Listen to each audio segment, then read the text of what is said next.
Hello friends, स्वागत है सभी का पूजा डागर जी की क्लास में। यहाँ पर हम करने वाले हैं भारतीय इतिहास और टॉपिक रहेगा प्रागैतिहासिक काल और हड़प्पा सभ्यता। और ये हमारे कुछ पिछले सालों में आए हुए एग्ज़ाम्स के क्वेश्चंस हैं जो हम करने जा रहे हैं और बिल्कुल अच्छे से डिटेल में भी करेंगे इनको, ताकि और कोई क्वेश्चंस एक क्वेश्चन से रिलेटेड अगर कोई क्वेश्चन और भी पूछ लिया जाए तो आप अच्छे से उसको सॉल्व कर दो। तो जुड़े रहिए वीडियो में, अंत तक बहुत ही ज़्यादा इंपॉर्टेंट क्लास रहने वाली है हमारी। क्वेश्चंस अच्छे लगे तो वीडियो को लाइक कर देना, शेयर कर देना, कमेंट कर देना। स्टार्ट करते हैं अपनी क्लास को क्वेश्चन नंबर 1 से। क्वेश्चन नंबर 1 है, सिंधु घाटी सभ्यता का पत्तन नगर बंदरगाह कौन सा है? तो यहाँ पर हमें बताना है सिंधु घाटी सभ्यता का पत्तन नगर यानी बंदरगाह कौन सा है। इनमें से कालीबंगा है, रोपड़ है, या फिर लोथल है, या फिर मोहनजोदड़ो है। प्लीज वीडियो में अंत तक जुड़े रहें, केवल 10 मिनट की ही क्लास रहने वाली है और बहुत ही ज्यादा इंपॉर्टेंट क्वेश्चन हम आज की क्लास में करने वाले हैं जो बार बार एग्जाम में आते रहते हैं। और क्योंकि ये हिस्ट्री है, इसको कभी भी चेंज नहीं किया जा सकता, यहाँ से क्वेश्चन बनते ही बनते हैं। तो देख लेते हैं यहाँ पर कौन सा रहेगा पत्तन यानी बंदरगाह कौन सा रहेगा सिंधु घाटी सभ्यता का। तो इसका आंसर रहेगा लोथल। क्या रहेगा? लोथल बंदरगाह है आएगा सिंधु घाटी सभ्यता का बंदरगाह लोथल। और लोथल के बारे में कुछ डिटेल में जानकारी देख लेते हैं। लोथल जो है यह अहमदाबाद गुजरात जिले में क्या सरगवल नामक ग्राम यानी गांव के समीप स्थित है। कहाँ पर है यह? लोथल जो है यह अहमदाबाद गुजरात जिले में सरगवल नामक गांव के समीप स्थित है। और वर्ष 1955 और 62 में मध्य यहाँ SR राव के निर्देशन में खुदाई की गई थी। यानी यह 1955 से 1962 के बीच में यहाँ पर किसने? SR राव के द्वारा, इनके निर्देशन के द्वारा यहाँ पर खुदाई की गई थी। और यहाँ 2 मील के घेरे में बसे हुए एक नगर के अवशेष प्राप्त हुए थे। 2 मील के घेरे में एक नगर बसा हुआ था, इसके अवशेष यहाँ से प्राप्त हुए थे। और यह 6 खंडों में विभक्त था। यह कितने खंडों में विभक्त था? 6 खंडों में। और यहाँ ऊंचे चबूतरे, रक्षा प्राचीर, सड़क तथा मकानों के अवशेष मिले। ये इस तरह के अवशेष यहाँ पर मिले थे। तो ये इसके बारे में जानकारी होगी। नेक्स्ट क्वेश्चन देख लेते हैं। नेक्स्ट क्वेश्चन यहाँ पर नेक्स्ट क्वेश्चन से पहले इसके बारे में और थोड़ी जानकारी है, वो भी देख लेते हैं। यहाँ की सबसे महत्वपूर्ण उपलब्धि क्या थी? ईंटों का बना हुआ विशाल आकार का, पक्की ईंटों से बना हुआ विशाल आकार का एक घेरा है, जिसे राय महोदय ने जहाजों की गोदी बताया था। क्या बताया था? जहाजों की गोदी, मतलब यहाँ पर आकर सारे जहाज रुकते थे, तो इसको जहाजों की गोदी बताया था। और इस प्रकार लोथल एक पत्तन नगर था और यह भोगवा नदी के किनारे। लोथल कहाँ पर था? भोगवा नदी के किनारे स्थित था। लोथल में 2 भिन्न भिन्न टीले नहीं थे, बल्कि पूरी ही की पूरी बस्ती एक ही दीवार से घिरी हुई थी। जो पूरी बस्ती थी वो एक ही दीवार से घिरी हुई थी। ये लोथल के बारे में जानकारी है फ्रेंड्स। आगे देख लेते हैं नेक्स्ट क्वेश्चन। सिंधु घाटी सभ्यता की लिपि कौन सी थी? तो यहाँ पर जो सिंधु घाटी है उसकी लिपि पूछी गई है। तो तमिल थी, अज्ञात थी, खरोष्टी थी, ब्राह्मी थी। तो जो सिंधु घाटी सभ्यता की लिपि थी वह थी अज्ञात। इसकी कोई जानकारी नहीं थी किसी को, क्योंकि ये चित्रात्मक थी, यानी चित्र यहाँ पर बनाए जाते थे जिसको कोई भी नहीं समझ पाता था कौन सी लिपि यहाँ पर लिखी गई है। सिंधु, यहाँ पर कुछ इसके बारे में देख लेते हैं। सिंधु लिपि में लगभग 64 मूल चिन्ह, कितने? 64 मूल चिन्ह, 250 से 400 तक अक्षर, 64 मूल चिन्ह और 250 से 400 तक अक्षर, जो कि सैलखड़ी की आयतकार मुहरों, तांबे की गुटिकाओं आदि पर मिलते हैं। तो ये जो तांबे की गुटिकाएं, मोहरे, इन पर ये इस तरह के मिलते हैं। और यह लिपि चित्रात्मकता थी। यह लिपि कौन सी थी? चित्रात्मकता थी। और यह लिपि अभी तक पढ़ी नहीं जा सकी है। ठीक है फ्रेंड्स, तो अज्ञात लिपि आएगा सिंधु घाटी की सभ्यता की लिपि। नेक्स्ट क्वेश्चन, बिना दुर्ग के एकमात्र सिंधु नगर कौन सा था। यहाँ पर हमें बताना है बिना दुर्ग के एकमात्र सिंधु नगर कौन सा है जहाँ पर दुर्ग नहीं था। कालीबंगा, मोहनजोदड़ो, हड़प्पा, चूहंदड़ो। तो यहाँ पर आंसर रहेगा चूहंदड़ो, इसका आंसर रहेगा। बिना दुर्ग के एकमात्र सिंधु नगर था चूहंदड़ो, ये रहेगा इसका आंसर। नेक्स्ट क्वेश्चन पर यहाँ पर चलते हैं। नेक्स्ट क्वेश्चन से पहले इसके बारे में थोड़ा डिटेल भी देख लेते हैं। तो देख लेते हैं, चूहंदड़ो बिना दुर्ग का एकमात्र सिंधु नगर था और यह सिंधु नदी के बाएं तट, सिंधु नदी के कौन से बाएं तट पर स्थित है और यहाँ से बड़ी मात्रा में प्रसाधन सामग्री मिलती है और यह एक औद्योगिक नगर था। क्या था? एक औद्योगिक नगर था और मेके ने यहाँ से मन के बनाने का कारखाना ढूंढा। मेके ने, किसने? मेके ने यहाँ से मन के बनाने का कारखाना ढूंढा था। आगे चलते हैं। Next question. वीडियो को प्लीज लाइक कर दीजिएगा, शेयर कर दीजिएगा और कमेंट करके जरूर से जरूर बताना कैसे आपको क्वेश्चंस लगे। ये पिछले एग्जाम्स में आ चुके हैं, एसएससी में बहुत ही बार रिपीट हो चुके हैं फ्रेंड्स, तो इसीलिए यहाँ पर हम इनको डिटेल से कर रहे हैं। क्वेश्चन नंबर 4 देख लेते हैं। मोहनजोदड़ो का सबसे बड़ा भवन कौन सा है? मोहनजोदड़ो का सबसे बड़ा भवन है विशाल स्नानागार या फिर स्तंभ हॉल या फिर धान्यागार या फिर धान्यागार या फिर 2 मंजिला मकान। यहाँ पर जो मोहनजोदड़ो का सबसे बड़ा भवन आएगा वो आएगा धान्यागार। ठीक है, ये धान्यागार इसका आंसर रहेगा।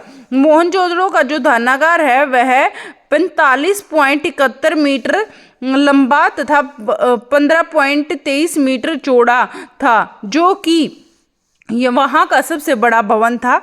मोहनजोदड़ो के विशाल स्नानागार की उत्तर से दक्षिण की ओर जो लंबाई है वह 11.88 मीटर तथा पूर्व से पश्चिम की ओर चौड़ाई 7.01 मीटर थी। ये मोहनजोदड़ो में थी। ठीक है फ्रेंड्स, तो ये 2 है इस यहाँ पर जो धान्यागार सबसे बड़ा भवन है मोहनजोदड़ो का, और ये विशाल स्नानागार पूछ लिया जाए तो ये भी मोहनजोदड़ो में ही है। ठीक है, नेक्स्ट चलते हैं। सिंधु घाटी के लोगों की एक महत्वपूर्ण रचना निम्नलिखित में से किसकी मूर्ति थी? तो यहाँ पर किसकी मूर्ति थी? यहाँ पर सिंधु घाटी के लोगों की एक महत्वपूर्ण रचना थी, यहाँ पर मूर्ति थी। नृत्य करती हुई बालिका थी, एक नृत्य करती हुई बालिका। नृत्य करती हुई बालिका की जो मूर्ति है वह कांसे से निर्मित है। किसे? कांसे से निर्मित है और यह मूर्ति मोहनजोदड़ो से प्राप्त हुई थी। इस अगर पूछ लिया जाए नृत्य करती हुई जो बालिका है यह मूर्ति कहाँ से प्राप्त हुई, तो यह मोहनजोदड़ो से प्राप्त हुई थी। ठीक है फ्रेंड्स, नेक्स्ट क्वेश्चन पर चल लेते हैं। नेक्स्ट क्वेश्चन क्या है? यहाँ पर हम लगभग 20 प्लस क्वेश्चन आंसर करने वाले हैं, तो जुड़े रहिए वीडियो में अंत तक। ज़्यादा क्वेश्चंस नहीं है लेकिन बहुत ही ज़्यादा इंपॉर्टेंट है। लास्ट में मैंने यहाँ पर मेन पॉइंट्स भी लिख दिए हैं इसके, ताकि कोई भी क्वेश्चन यहाँ से बाहर ना आ सके। और सिंधु घाटी सभ्यता पर भी एक वीडियो बहुत अच्छे से बनाई हुई है, अगर वो भी आप कर लेते हो तो यहाँ पर आपको कहीं और से पढ़ने की ज़रूरत नहीं पड़ेगी और सिंधु से 101% क्वेश्चन आपको एग्जाम में मिलेगा। तो यहाँ पर आपके 2 से 3 नंबर हो जाते हैं प्रिपेयर। तो देख लेते हैं 6 क्वेश्चन क्या है। देवी माता की पूजा संबंधित थी, जो देवी माता की पूजा थी वह संबंधित थी किससे? आर्य सभ्यता से या फिर भूमध्य सागरीय सभ्यता के साथ या सिंधु घाटी सभ्यता के साथ या उत्तर वैदिक सभ्यता के साथ। देवी माता की मूर्ति जो है की पूजा संबंधित थी। 6 का क्वेश्चन का आंसर रहेगा सी, सिंधु घाटी सभ्यता के साथ। किससे? सिंधु घाटी सभ्यता में माता की मूर्ति की पूजा की जाती थी। नेक्स्ट करते हैं। लोथल नामक स्थान पर निम्नोक्त सभ्यताओं में से किसका जहाजी मालघाट था? तो यहाँ पर लोथल नामक स्थान पर किसका जहाजी मालघाट था? तो 7th का आंसर यहाँ पर सिंधु घाटी रहेगा।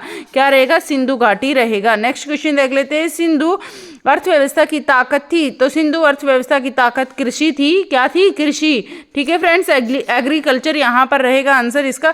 सिंधु सभ्यता के जो लोग थे वो आर्थिक आधार उनका कृषि तथा पशुपालन था और सिंधु सभ्यता के लोगों ने ही सर्वप्रथम कपास उगाया था। तो अगर पूछ लिया जाए सिंधु सभ्यता के लोगों ने सबसे पहले क्या उगाया था, तो कपास उगाया था सिंधु सभ्यता के लोगों ने सर्वप्रथम। इसके अलावा वे गेहूं, जौ, चावल का भी उत्पादन करते थे। ये गाय, बैल, भैंस, हाथी, ऊंट, भेड़, बकरी और सूअर, कुत्ता आदि पशु पालते थे और इनको घोड़े का ज्ञान नहीं था। यहाँ पर बार बार एग्जाम में पूछ लिया जाता है सिंधु घाटी सभ्यता में किस चीज, कौन से पशु का ज्ञान नहीं था? घोड़े का ज्ञान यहाँ नहीं था इन लोगों को। ये लोग व्यापार और शिल्प निर्माण उद्योग में भी प्रवीण थे। ठीक है फ्रेंड्स, इसकी डिटेल हो गई, फटाफट से कर लेते हैं। जैसे कि मैंने बोला हमारी छोटी सी एक क्लास रहती है डेली 8 बजे और 5 बजे। ठीक है फ्रेंड्स, तो फटाफट से 9th क्वेश्चन देख लेते हैं। सिंधु सभ्यता के टेराकोटा में निम्नलिखित में से कौन सा पशु पालन जानवर विद्यमान नहीं था? तो यहाँ पर कौन सा पालतू जानवर विद्यमान नहीं था? क्या है यहाँ पर? पालतू जानवर विद्यमान नहीं था। भैंस था, गाय था, भेड़ था, सूअर था। तो यहाँ पर आंसर रहेगा हमारा जो गाय थी ना, यहाँ पर गाय आंसर रहेगा। सिंधु सभ्यता के टेराकोटा में यहाँ पर गाय पालतू जानवर विद्यमान नहीं था, भैंस, भेड़ और सूअर थे। सिंधु सभ्यता के टेराकोटा यानी मिट्टी से बनी हुई आकृतियों में गाय की आकृतियों का कोई भी साक्ष्य मौजूद नहीं था। तो यहाँ पर जो टेराकोटा का मतलब भी है यहाँ पर मैंने बता दिया है। देखो, मिट्टी से बने हुई आकृति, ये भी क्वेश्चन बार बार एग्जाम में आ जाता है। तो मिट्टी से बनी हुई आकृति में गाय की आकृति का कोई भी साक्ष्य मौजूद नहीं था। अन्य दिए गए सभी जानवरों का इस संदर्भ में साक्ष्य मिलता है। नेक्स्ट देख लेते हैं। यहाँ पर हमने पॉइंट्स के रूप में लिखे हैं क्योंकि छोटी सी क्लास रहती है, तो डिटेल मैंने सोचा यहाँ पर आपको ये पॉइंट्स बताने बहुत ज़्यादा जरूरी है क्योंकि यहाँ पर हमारे 10 से 11 क्वेश्चन और कवर हो जाते हैं। तो स्पीड से इनको भी देख लेते हैं, 2 से 3 मिनट और लगेगा।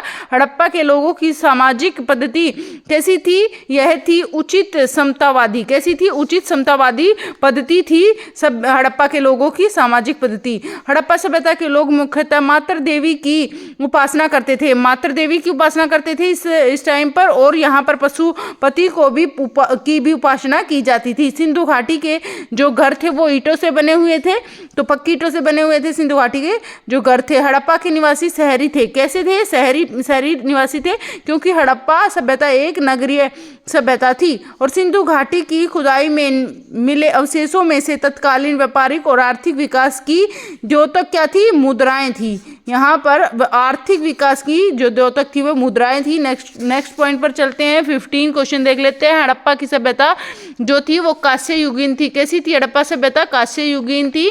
भारत में खोजा गया सबसे पहला पुराना जो शहर था वह था हड़प्पा। सबसे पुराना शहर कौन सा था भारत में? हड़प्पा। हड़प्पा सभ्यता की खोज कब हुई थी? 1921 और 22 में हुई थी। और दयाराम साहनी हड़प्पा सभ्यता के सर्वप्रथम खोजकर्ता रहे हैं, दयाराम साहनी।